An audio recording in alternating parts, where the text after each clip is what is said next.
안녕하십니까. 경북대학교 치과보철학 교실의 이두영입니다. 오늘 대한디지털치의학회와 함께 수요 세미나에서 발표하게 된 것을 기쁘게 생각합니다. 제가 다룰 주제는 진료 디지털 전환의 장애물과 변환 전략 그리고 미래에 대한 부분입니다. 일반적으로 강의가 임상술기에 대한 부분들이 많은데요. 오늘은 특별히 전체적으로 디지털 기술이 치과 진료에 어떻게 적용되는지 확인을 하고요. 그리고 뒷단에서는 국제적인 서베이를 통해서 확인된 디지털 전환에 대한 장애물과 그리고 변환, 그리고 미래에 대해서 강의해 보도록 하겠습니다. 현재의 치과 교육에 대한 부분입니다. 치과 교육에 대한 부분에서 치아 삭제에 대한 부분은 가장 기본적인 부분인데요. 현재 학부 과정에서 구내 스캔은 모든 대학에서 다 들어와 있고요. 그리고 CAD에 대한 부분도 교합학 실습이나 보철 실습에서 이미 많이 활용되고 있습니다. 디지털은 이렇게 이미 가깝게 와 있습니다. 그리고 더 나아가서 인공지능과 증강현실과 같은 그러한 최신 기술들이 점점 도입되고 있습니다. 저도 이런 부분들을 도입을 하였었는데요. 현재 3년 전부터 치과의사 시험에서 술기가 들어왔고요. 그렇기 때문에 대학에서 치아 삭제를 준비하고 있습니다. 그런데 교수님들이 바쁘다 보니 평가받을 기회가 적습니다. 이러한 부분들을 대체하기 위해서 알고리즘을 이용해서 소프트웨어를 만든 적이 있습니다. 많이들 아시는 파이썬을 이용을 했고요. 알고리즘을 짠 후에 3차원 데이터를 이용을 하여서 포인트 클라우드를 이용을 하여서 그런 부분들을 비교함으로써 삭제의 정확성을 평가하였습니다. 그리고 나서 실제로 작년에 임상에서 적용을 하였는데요. 적용을 하면서 만든 소프트웨어가 되겠습니다. 소프트웨어를 보시면 내용들을 입력할 수가 있고요. 그리고 나서 데이터를 넣게 되면은 치아 삭제에 대한 3차원적 형상을 평가를 하여서 어떤 부분에서 어떻게 더 삭제가 많이 되었다, 적게 되었다, 그리고 최종적으로는 스코어까지 자동적으로 계산할 수 있는 그런 기술들이 이미 들어와 있습니다. 그리고 더 나아가서 증강현실에 대한 부분입니다. 직관적으로 관찰을 하여서 이 예 같은 경우에는 설측에 보면 굉장히 삭제량이 적은데요. 이런 부분들을 3차원적으로 학생이 스스로 볼 수가 있고요. 이게 3차원적으로 볼 수 있고 돌려볼 수 있고 할 수 있는 장점이 있다 보니 이런 부분들이 학습에서 활용될 수가 있습니다. 그래서 실제로 이제 학생이 사용하고 있는 그 예시를 동영상으로도 촬영해 보았습니다. 보는 것과 같이 스스로 자기에 대한 삭제에 대한 부분들을 평가를 하고요. 그리고 더 나아가서 이러한 부분들에 대한 부분에서 어떻게 보완을 하면 될지를 알 수가 있었습니다. 이러한 부분들은 삭제를 자동으로 평가할 수 있는 시스템, 그리고 3차원적으로 평가하고 보고 시연할 수 있는 시스템에 대한 기술력이 뒷받침되어서 가능하였습니다. 자, 이제 그러면은 디지털 기술이 임상에서 적용되고 있는 부분들을 보도록 하겠습니다. 예전에 1970년대에 체어사이드 CAD/CAM 시스템이 등장한 이후에 지금은 더욱더 각광받고 있습니다. CAD 시스템, 그리고 스캔 시스템, 그리고 나서는 출력 시스템, 이런 부분들로 구성되어 있고 EMR이나 그런 부분들이 다 병합되어 있습니다. 보철적 영역에서 조금 더 자세히 본다면은 데이터 수집을 하는 부분에서는 안면 스캔, 구강 스캔, 이런 부분들이 점점점 활용이 늘어나고 있고요. 그렇게 함으로써 3차원 얼굴의 형상을 만들 수가 있습니다. 그리고 CAD가 과거에는 굉장히 어려웠는데요.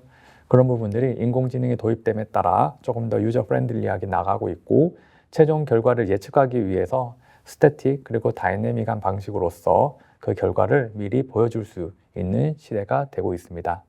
그리고 제작하는 방식에서는 밀링과 3D 프린팅이 계속적으로 많이 이용되고 있습니다.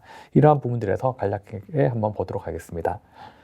구내 스캔 같은 경우에는 본 비디오는 스마트 글래스를 이용한 것인데요. 스캔을 하면서 안경을 통해서 실제로 내부를 다 볼 수 있기 때문에 이러한 부분들은 증강현실이 우리 헤드업 디스플레이와 같은 방식으로서 적용되고 있는 것을 볼 수가 있습니다. 그리고 CAD와 프린팅에 대한 부분입니다. 몇 달 전에 했던 경우인데요. 이렇게 플리퍼, 우리 템포러리 덴처를 만드는 경우에 CAD를 하고 나서 스캔하고 CAD하고 그러고 나서는 출력을 하고 조립하는 방식으로 이렇게 해서 가끔씩 만들고 있습니다. 이렇게 했을 때 또 단점이 있고요. 이중 내에서는 정확도까지 평가했었는데요. 이미 정확도는 임상적으로 적용 가능한 범위 내로 들어와 있습니다. 파절되거나 파손되었을 때 쉽게 출력할 수가 있고요. 그리고 디지털 교합 분석에 대한 부분입니다. 교합 분석에 대한 방식에서는 현재 T스캔이나 아니면은 이노바이트나 그런 것들을 많이 이용하고 있는데요. 저희 병원에서는 그 덴탈 프리스킬도 이용하고 있습니다.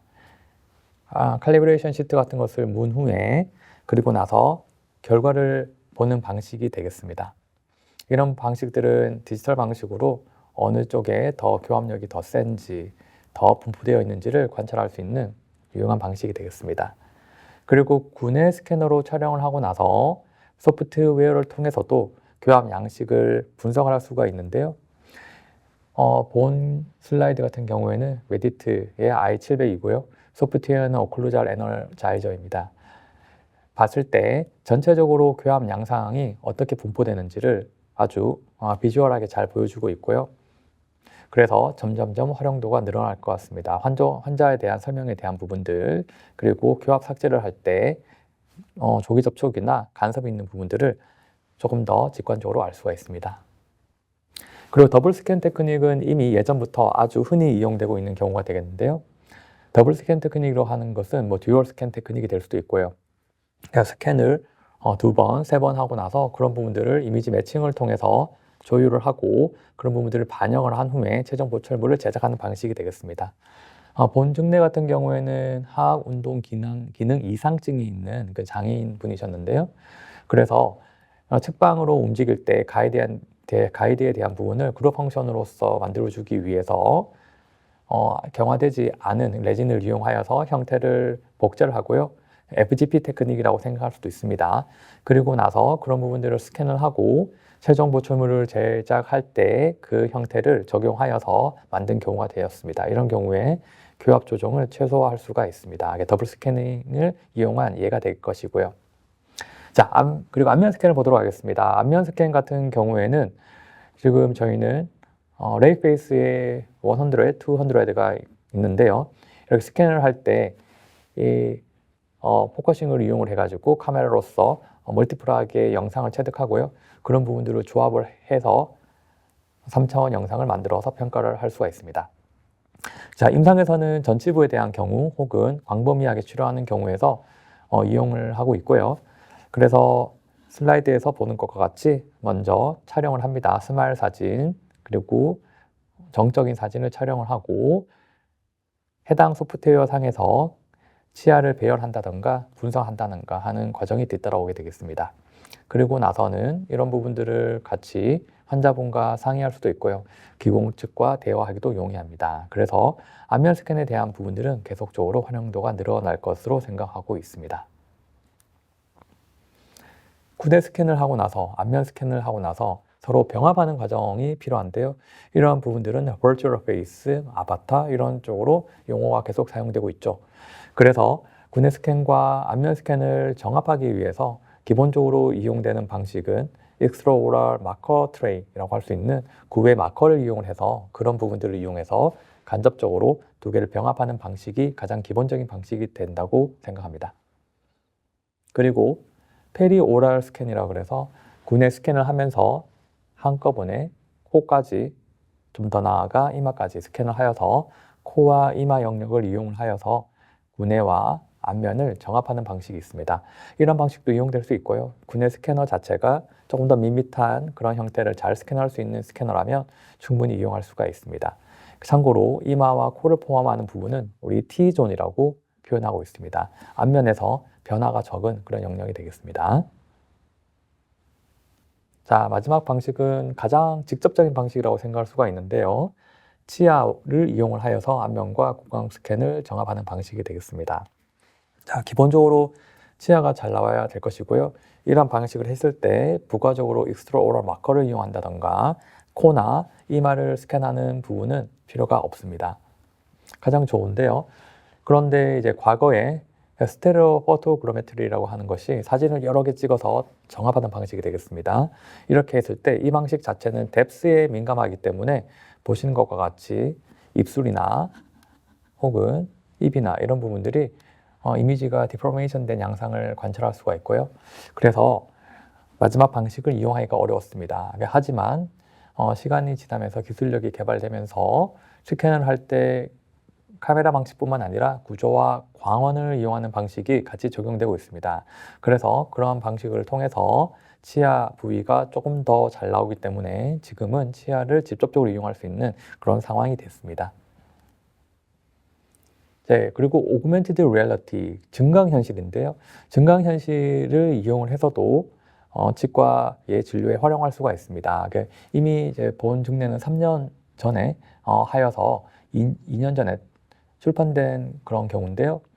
이 환자분과 같이 전치부에서 보철이 필요한 경우였습니다. 먼저 전체적으로는 얼굴에 랜드마크 디텍션을 하여서 자동적으로 얼굴 형상을 트래킹할 수 있는 소프트웨어의 알고리즘을 이용을 하고요. 자, 이런 부분들을 먼저 하고 나서 소프트웨어 상에서 보철물 위치를 정하고 그리고 나서는 먼저 디자인된 보철물 형태를 투영할 수가 있습니다.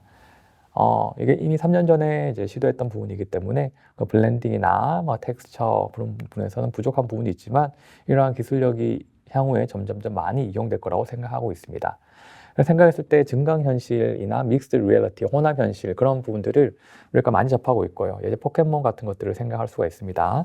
근데 이러한 부분들을 이용을 할 때 배경이 있고 그 배경에 투영된 하나의 인공 이미지가 있습니다. 그런 부분들을 잘 이용을 하는 경우에 예측 가능성을 올릴 수 있다고 생각을 하고 있습니다. 보철 영역이나 수술 영역에서 많이 이용될 거로 생각합니다.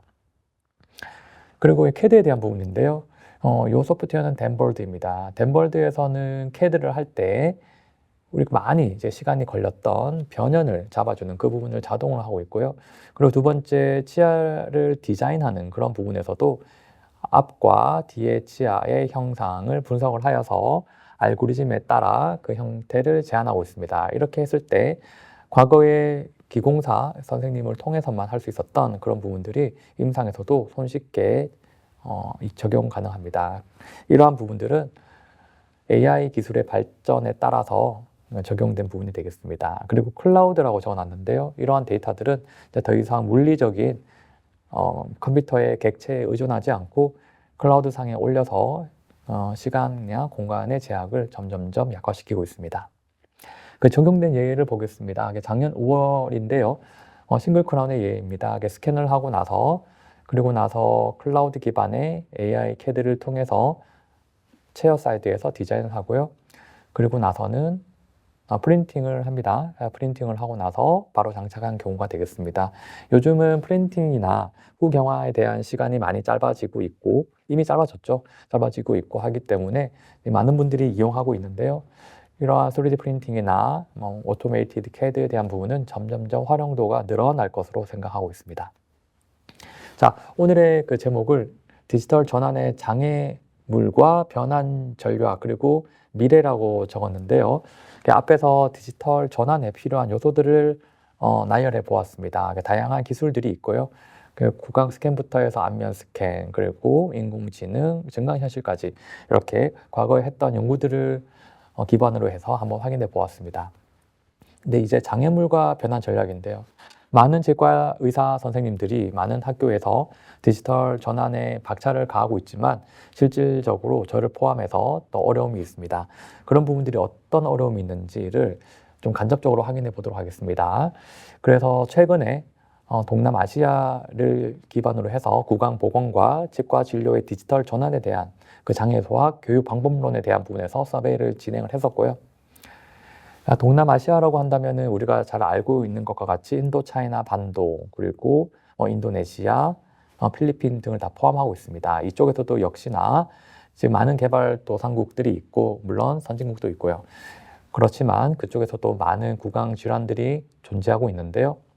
일단 기본적으로 디지털을 적용하는 것이 장점이 있다라는 기본 전제를 하였습니다. 디지털을 적용을 한다는 것은 일단 기본적으로 정확도, 진단과 치료의 정확도를 또 향상시키고요. 환자의 만족도도 올라갈 수가 있습니다. 그리고 궁극적으로 치료의 프로딕터빌러리 예측 가능성이 올라갑니다. 그리고 데이터는 계속 누적되고 하기 때문에 그런 부분들을 분석하고 트렌드, 그 패턴을 파악할 수 있는 좋은 자료가 될 것이고요. 그리고 특히 원격 진료가 이어지는 경우에는 커넥티비티가 좋아지기 때문에 적절한 개입, 적절한 치료가 가능하게 됩니다. 그래서 농촌이나 그 의료의 사각지대에도 다가갈 수 있는 그런 요소가 될 것입니다. 그래서 본 국제설회의 목적은 이것이었습니다. 치아 및 구강 아간면 치료 시스템 발전을 위한 방법을 도출하기 위한 것이었고요.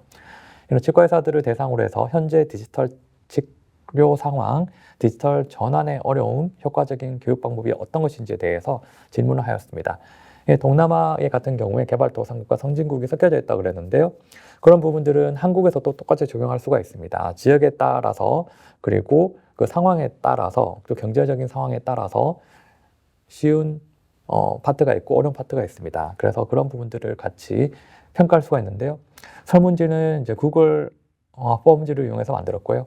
그 익명으로 해서 작년 12월 달에 모집하였습니다. 설문지는 4가지 파트였습니다. 참가자에 대한 부분, 그리고 전체적으로 그 치과의사의 관심도에 대한 부분, 관심 있는 영역이 어디인지, 그 현재의 디지털 전환에 대한 부분에 대한 부분, 그리고 마지막으로 언급되었던 장애 요소와 교육 방법론에 대한 부분이었습니다. 8개의 그 국가가 포함되었고요. 태국이나 말레이시아, 인도네시아는 UMI라고 해서 어펄 미들입니다. 어펄 미들 인컴인데요.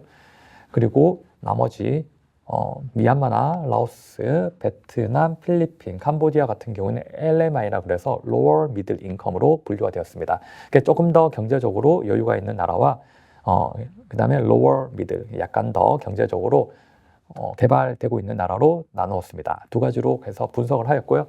결과의 일부분을 가지고 왔습니다. 결과를 보게 되면은 일단 참가하는 나라는 굉장히 비슷한 비율을 보였습니다. 전체 25명의 치과의사가 참가를 하였고요. 그리고 참가한 분들의 경력은 초년생부터 숙련자까지 다양하였습니다. 그리고 많은 분들은 다 개인 클리닉 혹은 병원에서 근무를 하였는데요. 대부분 다 이제 도시에, 우리나라와 같이 도시에 다 분포하고 있었고요. 그리고 제너럴 프랙티셔너와 스페셜리스트가 적절하게 포함되었습니다. 먼저 그 치과의사의 관심도에 대한 부분인데요. 관심도에서 첫 번째는 디지털 덴티스트리가 전체에서 가장 많은 관심을 보였습니다.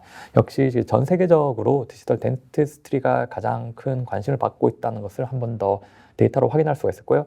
2번째는 심미에 대한 부분입니다. 심미에 대한 부분은 궁극적인 것 같습니다. 그리고 3번째는 이제 가이디드 임플란트 서저리입니다. 이제 이미 가이디드 서저리 같은 경우에는 서구 사회에서 이미 생겨나서 이미 전 세계에 다 보급이 되었고요. 뭐 예를 들어서 지금은 예를 들어 오스템이나 또 다른 임플란트 회사에서도 기본적으로 제공하고 있는 옵션이 되겠습니다. 이런 부분들이 3가지 요소가 가장 관심이 많았습니다. 그리고 여기 표가 조금 복잡한데요. 여기서 그냥 포인트만 보도록 하겠습니다. 현재 디지털 덴티스트리를 어떻게 체득하고 있는가, 이용하고 있는가에 대한 부분인데요. 보면은 컴퓨티드 토모그래피, CBCT죠. CBCT가 역시나 가장 많이 이용되고 있고요. 그 다음으로는 구강 스캔 같은 경우에도 이제 보급이 이미 많이 되고 있었습니다. 그리고 여기서 UMI와 LMI, 어퍼와 로어에 대해서 차이가 나는 부분이 있었는데요. 예를 들어서 엔도돈틱 마이크로스코프, 현미경을 이용해서 근관 치료하는 경우가 되겠죠. 이런 경우에는 UMI가 유의하게 LMI보다 조금 더 경제적으로 여유 있는 나라에서 조금 더 활용도가 높은 것을 관찰할 수 있었고요. 그뿐만 아니라 다이내믹 내비게이션 이런 부분들이나 아니면은 구강 아간면 수술에서 가이드를 이용하는 부분, 이런 조금 더 첨단이라고 할 수 있는 부분에서는 아무래도 UMI 쪽에서 더 활용도가 높았습니다. 그렇다면 장애 요소가 무엇인가에 대해서 봐야 되는데요. 일단 공통적으로 장애 요소는 다 비슷했습니다. 그런데 우리가 확인해야 될 부분은 장애 요소에서는 기존에 하던 방식에 어떻게 접목할 것인가에 대한 부분들, 그리고 기술적인 지원이 부족해서 어렵다, 혹은 트레이닝이 안 된다, 돈이 많이 든다, 그리고 데이터에 대한 부분에서 안정성에 대한 부분, 그리고 사회적인 인식이 아직은 낮은 부분, 그리고 테크니컬하게 아주 좀 익숙하지 않다. 그런 부분들이 공통적으로 나왔고요. 조금 더 여유가 있는 나라에서는 이제 데이터에 대한 시큐리티에 대해서 관심을 더 많이 가지는 것을 확인할 수 있었습니다. 그러면 마지막으로 교육 방식에 대한 부분인데요. 여기서 파란색은 UMI입니다. UMI만 먼저 보면은 UMI 같은 경우에는 학위를 가장 높게 평가했고요. 두 번째는 핸즈온이나 같은 트레이닝 코र्스, 세 번째는 이제 리저널 러닝 센터라 그래서 자카르타나 호치민에다가 교육센터를 만드는 부분, 그런 부분들을 대한 부분에서 효과적이라고 생각을 했었고요. NMI 같은 경우에는 상대적으로 개발도상국에 있는 나라에서는 아무래도 핸즈온 코스의 이런 부분이라서 직접적인 교육에 대해서 높게 평가를 하였고요. 그 지역 개발을 해주기를 원하기 때문에 인프라스트럭처가 관계되어 있는 러닝 센터를 구축하는 부분들에 대해서 두 번째로 높게 평가하였습니다. 학위에 대한 부분에서는 상대적으로 아직은 관심이 많이 없었습니다. 그래서 이 설베이의 결론은 이렇게 내렸습니다. 디지털 기술을 활용 현황과 인식을 파악하는 것은 효과적인 교육 방법을 도출하는 데 도움을 준다. 그리고 각 나라, 사회의 경제적 상황에 따라서 디지털 취약 기술의 전략적인 도입이 필요하다. 디지털 전환을 위해서는 지역에 기반한 발전이 필요하다. 이렇게 결론 내렸습니다. 자, 요약해 보도록 하겠습니다. 본 강의에서는 디지털 트랜스포메이션이 어떻게 일어나고 있는지, 인공지능, 증강현실, 앞면에 구강의 영상 정합, 스캔들, CAD를 알아봤었고요. 그 후반에서는 서베이에 근거해서 전 세계적인 디지털 취약에 관심이 증대되어 있다는 것을 확인하였고요. 그리고 이러한 부분들에 대해서 점점 개발하기 위해서는 전략적으로 접근해야 된다. 그리고 자료에 근거해서 국가, 부처, 교육자, 산업체 간의 정책 수립을 위한 협력이 필요하다. 이렇게 결론을 내렸습니다. 자, 오늘은 디지털 전환의 장애물과 변환 전략, 그리고 미래에 대해서 강의를 하였습니다. 경청해 주셔서 감사합니다.